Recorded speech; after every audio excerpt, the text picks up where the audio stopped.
어느 회사에서 신입사원 공고를 냈습니다. 수천 통의 이력서가 들어왔습니다. 응모자들에게 몇 월 며칠 9시까지 회사에 모이라고 통보하였습니다. 응모자들이 다 그날 9시에 모였습니다. 9시가 되었어요. 그런데 회사에서 사람이 나오지 않습니다. 소식이 없습니다.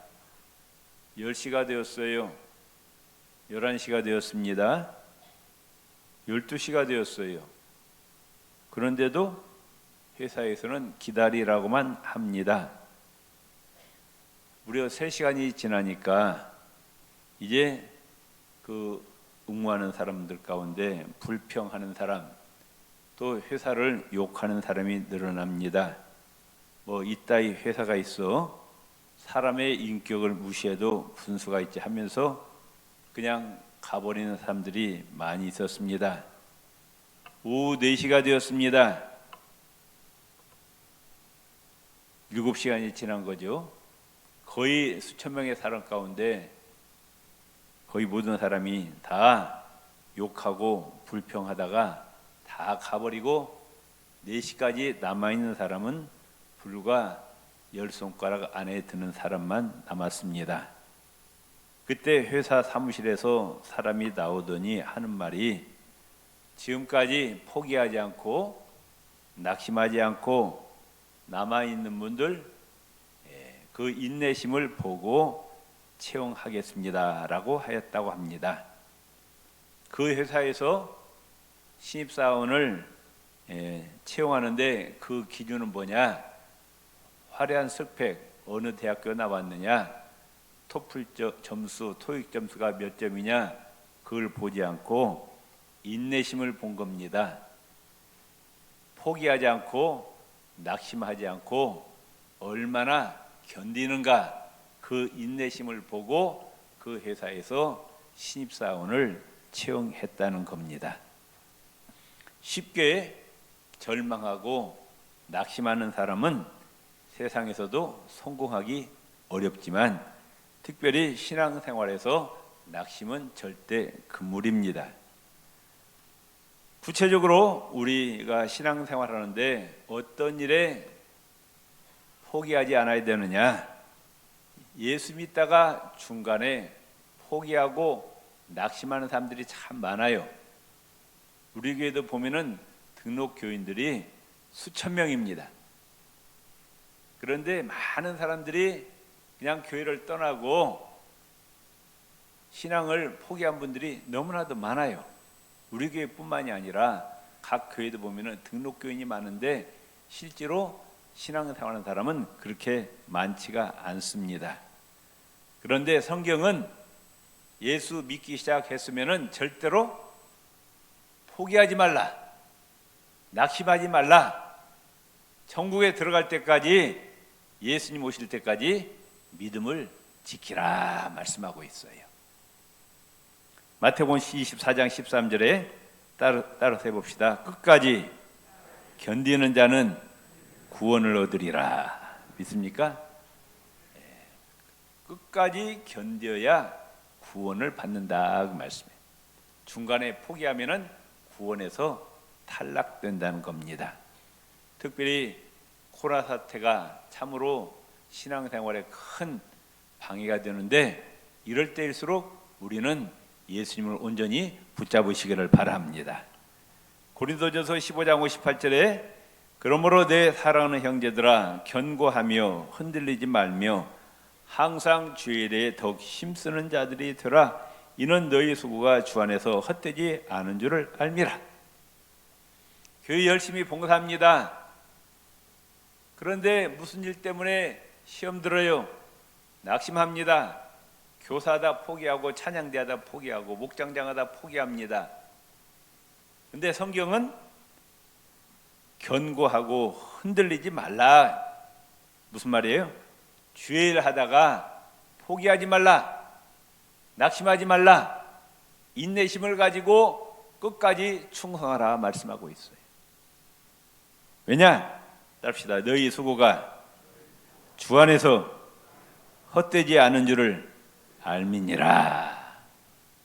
예수 이름으로 시간 바치고 물질 바치고 몸 바쳐 충성하는 이것이 헛되다, 헛되지 않다. 헛되지 않다. 하늘에서 다 보고 계신다 그 말. 다 하나님이 갚아 주시겠다 그 말. 요한계시록 3장 5절에 이렇게 말씀하고 있어요. 이기는 자는 이와 같이 흰옷을 입을 것이요 내가 그 이름을 생명책에서 반드시 흐리지 아니하고 그 이름을 내 아버지 앞과 그 천사들 앞에서 시인하리라. 우리의 이름이 지금 하나님 보좌 옆에 있는 생명책에 기록되어 있음을 믿으시길 바랍니다. 정말이에요. 기록되어 있어요. 그런데 중도에 예수 믿는 걸 포기하면 어떻게 한다? 그 생명책에서 이름을 지우겠다 그 말. 얼마나 억울한 일이에요. 하늘나라 생명책에 이름이 기록되지 못하면 천국에 들어갈 수가 없다고 말씀입니다. 우리는 어떤 일이 있더라도 절대로 믿음을 포기하지 마시기 바랍니다. 아멘. 더욱더 주님께 가까이 나아가시기를 바랍니다. 이렇게 목회하면서 보면은 시험 들고 낙심하고 믿음을 포기하는 분들이 있어요. 교회를 안 나옵니다.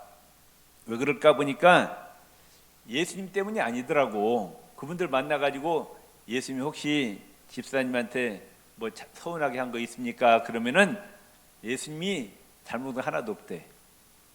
목사 때문에, 장로님 때문에, 권사 때문에 시험 들어가지고 안 나온대요. 아, 교회 나갔더니 목사가 이렇고 장로가 이렇고 권사가 이렇고 아, 교회 실망했어. 그냥 명심하시 바랍니다. 병원에는 건강한 사람이 안 가는 거예요. 병자들만 가는 겁니다. 환자들이. 그렇죠? 교회는 누가 나오냐? 내가 의롭다고 생각한 사람은 교회 나올 필요 없어요. 내가 죄인임을 깨닫고 내 힘으로는 천국 갈 수 없으니까 누구를 힘입어? 예수님의 십자가 보혈을 힘입어 천국에 가려고 오는 사람들이 우리라고 말씀해요. 믿습니까? 교회는 천사들이 모인 것이 아니에요. 예수님이 말씀하셨어요. 내가 의인을 부르러 온 것이 아니라 죄인을 불러 회개시키러 왔다고 말씀하셨어요. 아멘. 교회는 천사들이 모인 것이 아니라 그 말씀이에요. 죄인들이 모인 곳이라 그 말씀이에요. 그리고 이제 예수 믿고 변화되어서 예수님을 많이 닮은 분도 있어요. 그런데 예수님을 좀 덜 닮은 분도 있어요. 이 예수님 닮아간다는 게 하루아침에 되는 일이 아니잖아요. 예, 오랜 세월이 지나야 됩니다. 또 이제 예수님을 닮아가는 분도 있어요. 다양한 사람들이 있어요. 그렇지만 완벽한 사람은 한 사람도 없습니다. 완벽하신 분은 누구밖에 없어요? 예수님밖에 없는 거예요. 여러분 명심하시기 바랍니다. 여러분을 천국에 들여보는 분은 목사가 아니에요. 누구예요? 예수님이셔요. 아멘? 믿습니까? 그 다음에 우리 마지막 인류 역사 이제 마지막 심판이 있는데 목사가 심판하느냐? 누가 심판해? 예수님이 심판하시는 거예요. 아멘? 신앙생활은 목사 보고 신앙생활하는 게 아니에요. 장로님 보고 신앙생활하는 게 아니에요. 누구 보고? 예수님만 바라보고 신앙생활하는 거예요. 믿습니까? 절대로 사람 보고 시험 들고 넘어지면 누구만 손해다? 그게 마귀의 계략이라고 말씀해요. 그게 사람 보고 넘어지게 하는 것이 그게 마귀의 계략이에요. 그걸 깨달아야 돼요. 어떻게든지 마귀는 예수 못 믿게 하는 거예요. 사람을 통해 가지고. 그런데 보면 꼭 내 옆 사람을 통해서 시험 들어요. 멀리 있는 사람이 아니라 바로 내 곁에 있는 사람을 통해서. 옆 사람 조심해야 돼요. 또 왜 믿음을 포기하느냐? 이렇게 보면은 교회 안 다니는 예수 믿지 않은데 잘 나가는 사람이 있어요. 돈도 잘 벌고 예수 안 믿는데 자녀들 인류대학 들어가고 인류회사 취직하고 떵떵거리면서 잘 살아. 그런데 예수 믿는 나를 보니까 너무 초라해. 되는 것도 없고. 그래서 속으로 하나님이 정말 계시는가? 이런 생각이 듭니다. 시편 73편의 시편 기자도 이런 고백을 합니다. 나는 거의 실족할 뻔하였고 내 걸음이 미끄러질 뻔하였으니 이는 내가 악인의 형통함을 보고 오만한 자를 질시하였음이라. 악인이 잘 나가. 나는 고난 가운데 있는데 악인이 형통해요.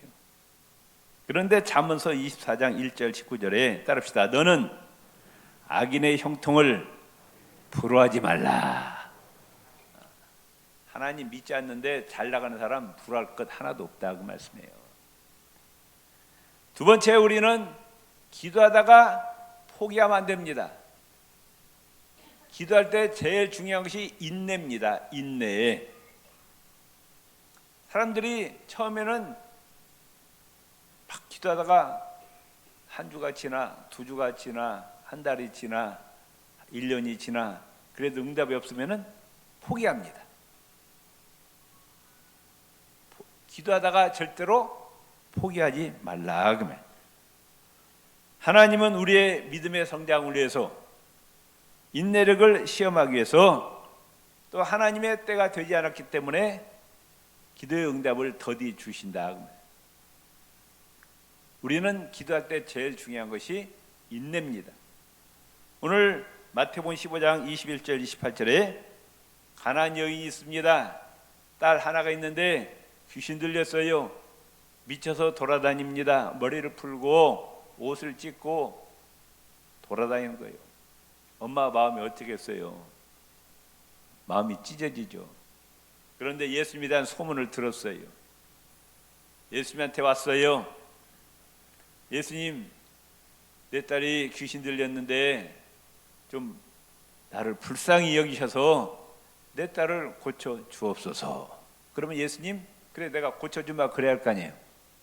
그런데 모른 체 합니다. 안 들은 척해. 예수님 못 들었는가 싶어갖고 제자들이 예수님 저 뒤에서 어떤 여자가 자꾸 저렇게 소리 지르는데 예수님 좀 뒤 좀 보시 바랍니다. 그래. 예수님께서 뭐라고 말씀하시느냐? 이스라엘 집에 잃어버린 양에는 다른 데로 보내심을 받지 아니하였다. 나는 이스라엘 사람들의 기도만 응답해 주지 이방 사람들, 너 같은 이방 여자들의 기도는 응답해 주지 아니한다. 이 여자 물러섰어요? 물러서지 않았어요. 예수님이 더 바짝 다가와서 예수님 저를 도와주세요. 불쌍히 여기세요. 간청합니다. 그래서 예수님이 또 뭐라고 말씀하시느냐? 자녀의 떡을 취하여 개들에게 던짐이 마땅치 아니하니라. 이 여자를 뭘로 취급해요? 개로 취급하는 거예요. 네. 자녀들의 떡을 개 같은 너에게 줄 필요가 없다. 인격 모독이죠. 좀 자존심 센 사람 같으면 어떻게 하겠어요? 뛰쳐나가죠. 아니 사람의 인격을 그렇게 무시해도 되냐면서 뛰쳐나갔을 거예요. 그런데 이 여자는 포기했다? 안 했어요. 낙심했어요? 아니했어요. 부르더기 한번 물면 놓지 않은 것처럼 예수님 절대 놓지 않았어요. 포기하지 않았어요. 뭐라고 이 여인이 이야기하느냐? 주여 올소이다. 예수님이 저보고 개라고 했는데 저 개 맞아요. 그래도 개들도 주인의 상에서 떨어지는 부스러기를 먹습니다. 그저 부스러기 은혜라도 저에게 주십시오. 포기하지 않고 낙심하지 않고 예수님이 주시는 부스러기의 은혜라도 바라는 심정으로 딸의 병에 고쳐주기를 원했어요. 예수님이 감동을 받았어요. 감동. 여자야, 내 믿음이 크도다. 내 소원대로 되리라. 딱 말씀하시니 귀신이 즉시 떠나고 딸이 고침을 받았습니다. 우리가 신앙생활하는데 하나님을 감동시키는 것이 중요합니다. 믿습니까? 옆 사람 인사합시다. 하나님을 감동시킵시다. 예. 우리의 신앙생활을 보고 하나님이 감동을 입어서 내가 절대로 구육의 김집사 그만둘 수가 없어. 내가 반드시 복을 주리라. 아멘. 하나님을 감동시키시라 그 말씀이에요. 누가복음 18장에 똑같은 이야기가 나와요. 누가복음 18장 1절에서 8절에 예수님이 이런 말씀하십니다. 항상 기도하고 낙망하지 말라. 기도할 때 절대로 포기하지 말라 그 말. 그러면서 우리가 잘 아는 비유를 말씀하잖아요. 어떤 불쌍한 가난한 과부와 불의한 재판관, 뇌물 좋아하는 판사 이야기가 예수님이 하시면서 이 가난한 과부가 억울함을 가지고 판사를 찾아갔더니 판사가 대뜸 하는 얘기가 너 돈 갖고 왔어? 그래. 가난해서 돈 못 갖고 그럼 안 들어줘. 그래. 근데 이 여자가 포기했다? 포기 안 했어요. 아침, 점심, 저녁 때 매일 판사를 찾아갑니다. 재판관이 출근하는 시간에 맞춰서 찾아가고 퇴근하는 시간까지 기다리고 있어요. 그것도 하루 이틀이지. 성경에 나와 있지만은 뭐 일주일, 한 달, 두 달, 석 달, 뭐 1년을 갔던 자관. 나중에는 이 판사가 이 여자만 보면 가슴이 덜컥 내려앉아요. 저 여자가 절대로 포기할 여자가 아니구나. 저 여자 소원을 들어주지 않고는 내 명대로 못 살겠다 해가지고 할 수 없이 그 불의한 뇌물을 좋아하는 판사가 그 가난한 과부의 억울함을 풀어주었다. 예수님께서 말씀하시면서 뭐라고 말씀하셔요? 나쁜 판사도 졸라대니까 문제를 해결해 주는데 하물며 하늘에 계신 좋으신 선하신 하나님 아버지께서 하나님의 자녀들이 부르짖고 기도할 때 왜 응답해 주시지 않겠느냐. 아멘. 믿습니까? 예. 반드시 예수 이름으로 우리의 문제를 하나님 앞에 아뢰을 때 응답해 주시는데 문제는 뭐냐? 끈질기게 낙심하지 않고 포기하지 않고 인내심을 갖고 기도하는 거라고 말씀해요. 믿습니까? 여러분 중간에 그만둔 기도 제목 있어요 없어요? 있잖아요. 그걸 다시 살리시기 바랍니다. 저는 지금 35년 동안 기도하는 게 있어요. 저는 35년 동안 지금 언제 응답 주실지 모르겠어요. 35년을 기도하고 있어요. 중요한 건 인내. 아멘. 세 번째, 선한 일을 하다가 하나님 보시기에 선한 일을 하다가 포기하지 말라. 낙심하지 말라고 하면 하나님 보시기에 아름다운 일이 뭐예요? 예배, 기도, 찬양, 교회 봉사하는 일, 전도하는 일, 불쌍하고 어려운 사람 소외된 이웃 돕는 일. 이건 참으로 하나님 보시기에 아름다운 일이에요. 일을 하는데 하나님이 쉽게 복 내려주지 않아요. 포기하지 말라고 말이에요. 포기하지 말라. 사도행전 10장에 보면은 고넬료 이야기가 나옵니다. 하늘에서 천사가 내려왔어요. 고넬료에게 뭐라고 하느냐? 네 기도와 구제가 하나님께 상달되었다 그래. 상달이 뭐예요? 닿았다 그 말씀이에요. 우리가 예배드리고 기도하고 찬양하고 봉사하고 전도하고 구제하고 물질을 하나님께 바치 이것이 없어지는 것이 아니에요. 우리 육안으로 보이지 않지만 이게 차곡차곡 쌓인다 그 말씀이에요. 아멘. 믿습니까? 아멘. 앞에서도 고린도전 15장 58절에 말씀하고 있어요. 너희가 예수 이름을 행하는 모든 수고가 절대로 헛되지 않다 말씀하시고, 고넬료가 얼마나 많이 기도했고 얼마나 가난하고 불쌍한 사람을 도왔는지 내 고넬료의 기도와 구제가 하나님께 상달되었다. 상달되니까 이제 하나님께 축복을 가지고 오는 거예요. 천사를. 여러분의 하나님과 이웃을 사랑하는 이 선한 행위가 하나님께 상달되시기를 바랍니다. 아멘. 네 번째, 우리가 환난과 고난 가운데서 낙심하면 안 돼요. 인생 살면서 많은 환난과 고난을 우리가 겪습니다. 겪지 않는 사람이 없어요. 하나님 믿지 않는 세상 사람들은 고난받고 환난에 처하면은 낙심하고 절망하고 또 목숨을 스스로 또 끊는 사람도 있어요. 그런데 우리 그리스도인이라고 환난을 면제해 주지 않습니다. 이 세상의 사람 누구나 다 고난과 환난을 겪게 돼 있어요. 예수님께서 말씀하셨잖아요. 너희가 세상에서 환난을 당하나 담대하라. 내가 세상을 이겼노라. 아멘. 하나님이 택하신 이스라엘 백성들이 광야 생활을 거친 것처럼 우리도 고난과 환난이 있는데 이때 우리는 절대로 포기하지 말고 절망하지 말고 우리의 눈을 하늘을 바라보고 하나님께 부르짖어 기도하시기를 바랍니다. 로마서 12장 12절 소망 중에 즐거워하며 환난 중에 참으래 인내하래 그리고 기도에 항상 힘쓰라. 믿습니까?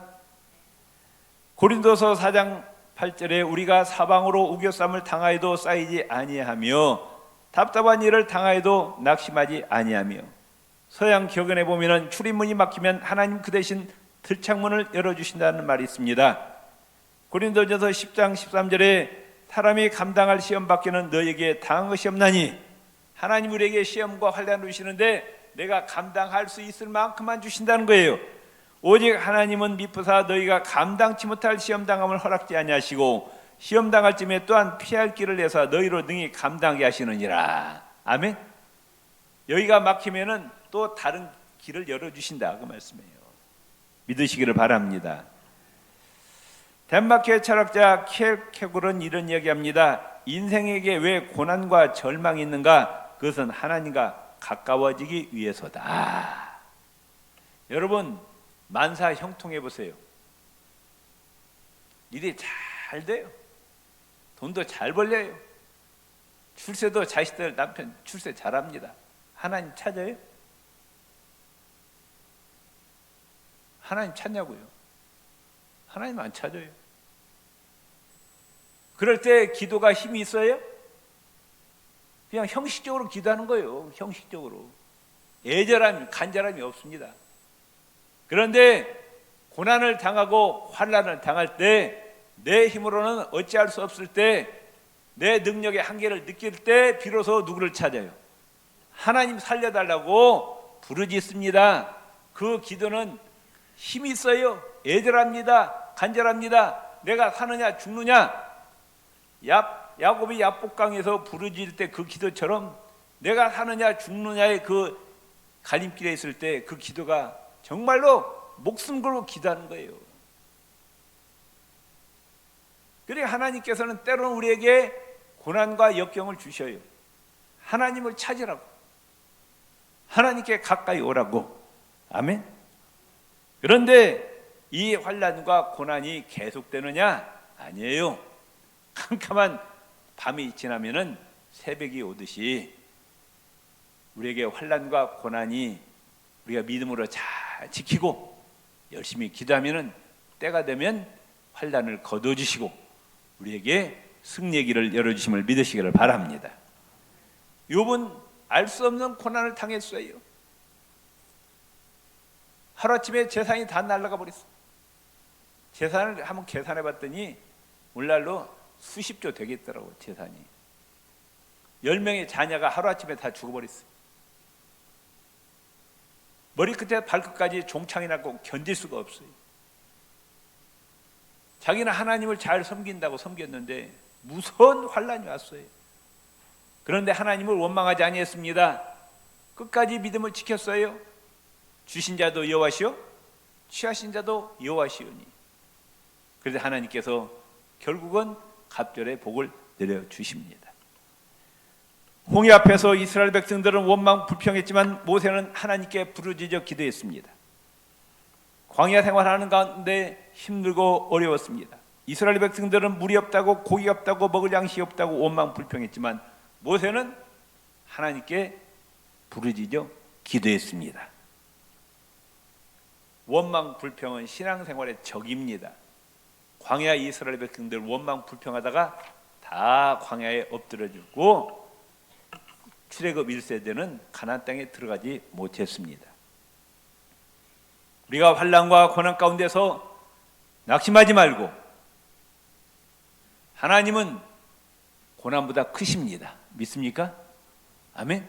하나님의 능력을 인정하시기를 바랍니다. 세상의 어떤 문제도 하나님이 해결하지 못할 문제가 없어요. 그래서 빌립보서 4장 6절 7절에 아무것도 염려하지 마. 세상의 그 어떤 문제도 염려하지 말라고. 하나님은 우주 만물을 창조하신 전능의 하나님이시다. 우리가 해결하지 못할 문제가 하나님 하나도 없다 말씀. 기도하라는 거예요. 염려할 시간에 기도하라. 낙심하고 포기할 시간에 기도하라. 아말렉과의 전투에서 모세의 손이 올라가니까 이스라엘이 이겼지만 모세의 손이 내려오니까 패배합니다. 우리는 광야 인생을 살아갑니다. 많은 고난과 환난이 닥치지만은 기도의 손이 올라갈 때, 하나님께 부르짖어 기도할 때 하나님께서 우리에게 승리를 주십니다. 그러나 기도를 하지 아니할 때, 포기하고 낙심하면 우리는 패배합니다. 끊임없이 하나님께 기도의 향연을 올리시기를 바랍니다. 마지막으로 하나님의 징계를 받을 때 낙심하지 마세요. 히브리서 12장 5절 6절 8절 11절에 이런 말씀이 있습니다. 내 아들아, 주의 징계하심을 경히 여기지 말며 그에게 꾸지람을 받을 때 낙심하지 말라. 주께서 그 사랑하신 자를 징계하시고 그의 받으시는 아들마다 채찍질하심이라. 우리 자녀들이 제대로 가지 않고 곁길로 가고 엉뚱한 짓 하면 부모가 어떻게 해요? 회초리에 때리는 거예요. 바른 길을 가라고. 옆집 자녀가 나쁜 길로 가요. 회초리 때립니까? 관심 없어요. 잘 되든 못하든 나하고 상관없는 거예요. 내 집 자녀가 잘못된 길로 가면 때린다. 하나님도 마찬가지예요. 하나님 믿지 않는 자들, 예수 믿지 않는 자들 잘못된 길로 가도 그냥 하나님 방치하는 거예요.